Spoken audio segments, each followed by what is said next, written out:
तो आज के इस वीडियो में हम लोग पिटमैन शॉर्ट हैंड बुक को कवर करेंगे। ये फर्स्ट क्लास है और इसमें हम लोग पिटमैन का जो बेसिक्स होता है और जो स्ट्रोक्स होते हैं उसको देखेंगे।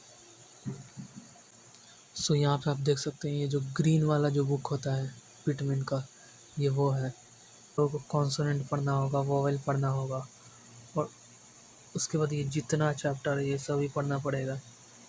इतना पढ़ लेने के बाद आप लोग स्टेनो लिख सकते हैं।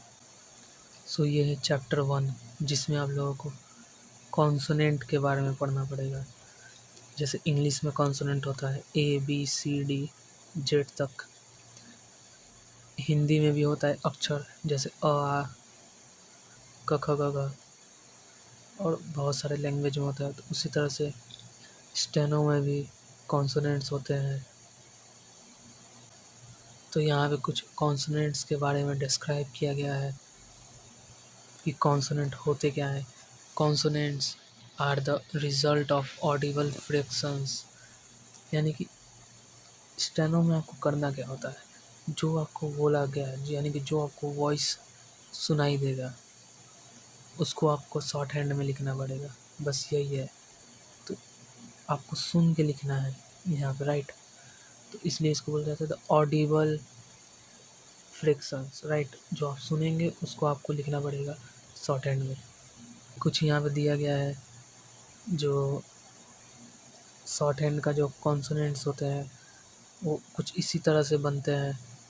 ये ब्रेकअप है उनका, मैं बाद में आपको ये क्लियर कर दूंगा कि ये है क्या।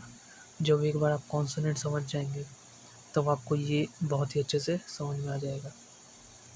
इसके बाद देखिए यहाँ पे बात किया गया पेयर्स ऑफ कॉन्सोनेंट, यानी कि कुछ कॉन्सोनेंट पेयर में बनते हैं। जैसे अगर आप एक लाइन खींच के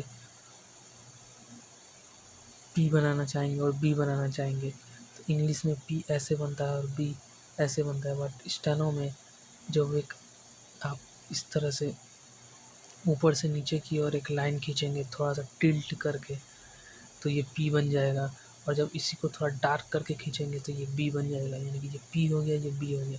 जब आपने लाइट खींचा तो ये हो गया पी, और जब आपने एकदम डार्क खींच दिया तो ये हो गया बी। यानी कि कुछ लाइट स्ट्रोक होते हैं, कुछ डार्क स्ट्रोक होते हैं।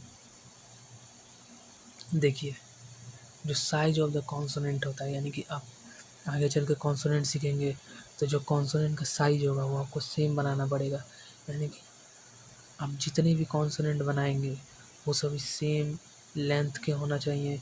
ये नहीं कि किसी को आपने बहुत बड़ा बना दिया, किसी को छोटा बना दिया, नहीं, ये नहीं चलेगा। आपको सारे कॉन्सोनेंट सेम लेंथ के बनाने होंगे, राइट। तो यहाँ पे देखिए ये दिया गया है टेबल ऑफ कॉन्सोनेंट्स, ठीक है। तो अब आप समझिए कॉन्सोनेंट होता क्या है। देखिए इंग्लिश में जैसे आप लोगों को पता होगा ABCD, हिंदी में क ख ग घ, तो इसी तरह से शॉर्ट हैंड में भी उसका कुछ कॉन्सोनेंट होता है। तो कॉन्सोनेंट को कुछ इस तरह से लिखा जाता है। आप एक रूल कॉपी ले लेंगे, रूल लाइन वाला कॉपी। शॉर्ट हैंड जो है वो वाइट कॉपी पे नहीं लिखा जाता है, शॉर्ट हैंड जो है वो रूल कॉपी पे ही लिखा जाता है। तो आप एक रूल कॉपी ले लेंगे और उसी में आप प्रैक्टिस करेंगे। मैं आपको दिखा देता हूँ। आप एक ऐसा रूल कॉपी लीजिएगा बड़ा, ठीक है। इसमें आपको आउटलाइंस लिखना है। जब आप आगे चल कर डिक्टेशन लिखेंगे तो डिक्टेशन में जो आउटलाइन आएगा, जो आपसे नहीं बनेगा, उसको ऐसा एक बड़ा रूल कॉपी में लिखना है। इसके बाद ये स्टेनो का नोटबुक आता है जिसमें आपको डिक्टेशन लिखना है और प्रैक्टिस करना है। ये स्टेनो का पेंसिल है। आप नॉर्मल पेंसिल भी ले सकते हैं, आप स्टेनो का भी पेंसिल ले सकते हैं। और मेरा एक सजेशन होगा कि जब आप रूल्स पढ़ रहे हैं, यानी कि अभी आप देखिए, अभी आप रूल्स पढ़ेंगे, रूल्स, ओके। तो जब तक आप रूल्स पढ़ रहे हैं तब तक आपको एक ऐसा कॉपी लीजिएगा ऐसा रूल, और इसी में जितना रूल्स होगा ये लिखिएगा। ये रूल लाइन वाला कॉपी होगा और इसमें आपको रूल लिखना है। फ़िलहाल इस कॉपी का आपको ज़रूरत नहीं है। इस कॉपी का आप जब डिक्टेशन लिखना स्टार्ट कर देंगे तब उसको ज़रूरत होगा।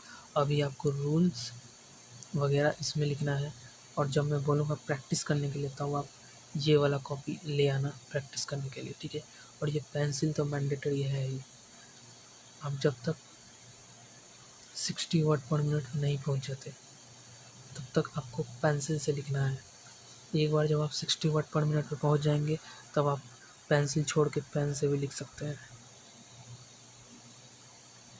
ये देखिए, ये है स्टेनो का कॉपी। ये स्टेनो का कॉपी है, पूरा लाइन खींचा हुआ है, इसी पे आपको स्टेनो लिखना है।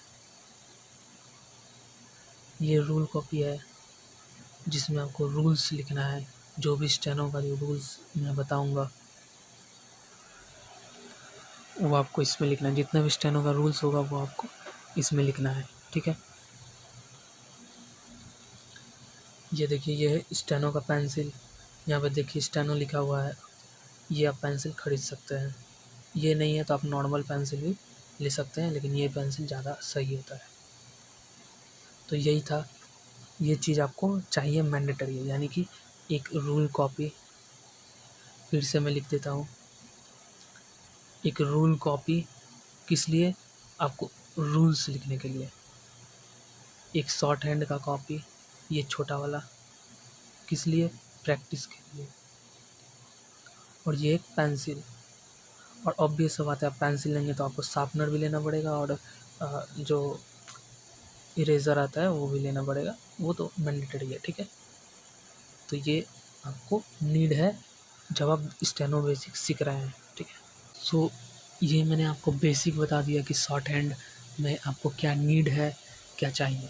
अब हम लोग नेक्स्ट क्लास में बात करेंगे कि टेबल ऑफ कॉन्सोनेंट क्या होता है। कॉन्सोनेंट को बहुत ही डिटेल में हम लोग समझेंगे, ठीक है। Thank you.